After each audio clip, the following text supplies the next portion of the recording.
Bah écoutez, moi je suis arrivé à Catch il y a 4 ans et demi et ça coïncide à peu près avec la durée du plan stratégique en cours et qui est en train de se terminer. Puisqu'on avait établi ce plan pour les années 2020 à 2025. On arrive vraiment à la fin de ce cycle-là. Évidemment, le gros sujet, c'était le démarrage avec le Covid. Donc comment est-ce qu'on est sorti de cette période-là et je pense qu'on s'en est pas trop mal sorti. De 2020 à 2025, en gros, l'école aura quand même développé ses activités assez substantiellement. On aura développé le chiffre d'affaires d'environ 20%. On est aujourd'hui une des plus grosses business schools, hein, avec un budget annuel de près de 150 millions d'euros. Dans les faits un peu marquants, il y a eu la livraison d'une extension de près de 7000 m² à Marseille.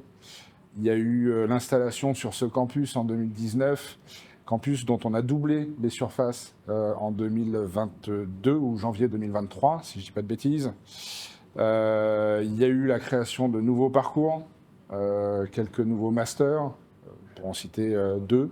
Un master qui s'appelle Business Transformation for Sustainability. Il y a un master sur la data qui a été lancé il n'y a pas très longtemps non plus. On a ouvert à Paris le bachelor. Il y a maintenant, on a la 3e promo cette année. Et on vient d'ouvrir l'IBBA.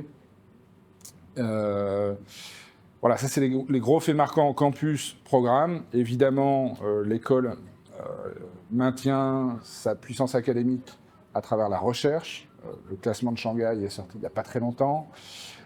On confirme notre belle position dans le top 50 mondial des écoles et sur la recherche en business administration.